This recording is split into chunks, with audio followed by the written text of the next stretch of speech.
കലോത്സവമായിട്ട് ബന്ധപ്പെട്ട് പറയുകയാണെങ്കിൽ 37 വർഷമായിട്ട് ഞാൻ കുട്ടികളെ പരിശീലിപ്പിക്കുന്നുണ്ട്. ചാക്യാർകൂത്തായിരുന്നു ആദ്യം തുടങ്ങിയിരുന്നത്. പിന്നീട് 91-ലാണ് കൂടിയാട്ടം ഇതിൽ ഉൾപ്പെടുത്തിയത്. അതിൻ്റെ ശേഷം കൂടിയാട്ടവും പരിശീലിപ്പിച്ചു തുടങ്ങി. ആദ്യം ഒരു ടീമേ ഉണ്ടായിരുന്നുള്ളൂ.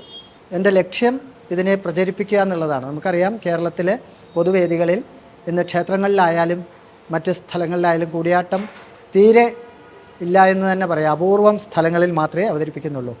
കാണുന്നത് വേണമെങ്കിൽ യുവജനോത്സവ വേദികളിൽ നിന്നുള്ള അവസ്ഥയായിട്ടുണ്ട്. ഈ യുവജനോത്സവ വേദിയിലൂടെയെങ്കിലും ഇത് ജനങ്ങളിലേക്ക് എത്തിക്കുക എന്നുള്ളതായിരുന്നു എൻ്റെ ലക്ഷ്യം. പുതിയ തലമുറയിൽ യുവജനോത്സവത്തിൽ പങ്കെടുക്കുന്ന കുട്ടികൾ തന്നെ പിന്നീട് പ്രൊഫഷണലായിട്ട് മാറുന്നുണ്ട്. എൻ്റെ സഹായികളായിട്ട് വന്നിട്ടുള്ള പലരും ഇവിടെ പല മേഖലകളിൽ അവരുടെ ജോലി വേറെയാണ്, കരിയർ വേറെയാണ്. പക്ഷെ അവരിന്നും കൂത്തു പറയുന്നുണ്ട്. ഇവരാരും ഭാവിയിൽ ഇതൊരു കരിയറായിട്ട് സ്വീകരിക്കേണ്ട ആവശ്യമില്ല, വേണം നിർബന്ധമില്ല. പക്ഷേ ഇതിനെ പ്രചരിപ്പിക്കാൻ ഇവർ വിചാരിച്ചാൽ സാധിക്കും. 180 കുട്ടികളാണ് ഈ വർഷം ഇവിടെ വന്നിട്ടുള്ളത്. ഇവർ ഈ 180 പേര് ഈ കലകളെ അറിയുന്നവരാവും.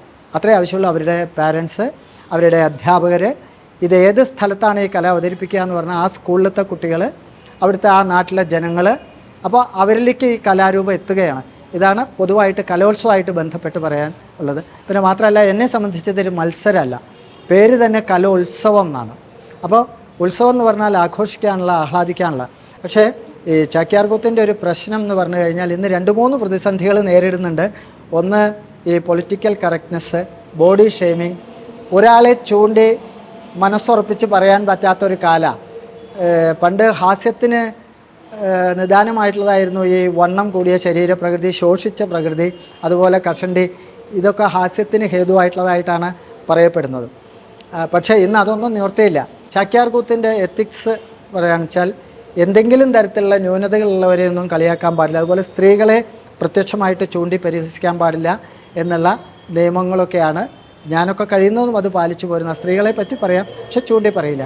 പക്ഷെ അല്ലാതെയും ഇപ്പോൾ പലരും പറയുന്നുണ്ട്. പക്ഷെ അതൊരിക്കലും ഈ കലാരൂപത്തിൻ്റെ വളർച്ചയ്ക്ക് ഭൂഷണമല്ല എന്നുകൂടി പറയാൻ ആഗ്രഹിക്കുകയാണ്. ചാക്യാർകൂത്തിൻ്റെ വേഷം, അതിൻ്റെ പലരും ചോദിക്കാറുണ്ട്, എന്താണ് കുറേ പൊട്ടുകൾ നെറ്റിയിൽ, മൂക്കത്ത്, താടിയിൽ, കവിൾത്തടങ്ങളിൽ, ഇതൊക്കെ ഹാസ്യത്തിനെ ദ്യോതിപ്പിക്കുന്നതാണ് ഈ വേഷം. അതുപോലെ ഈ ശരീരത്തിൽ അരിമാവ് തേക്കുന്നു, മുഖത്തും അരിമാവാണ്. അത് വളഞ്ഞ വരകൾ, ഓരോ രസത്തിനും നിറമുണ്ട്.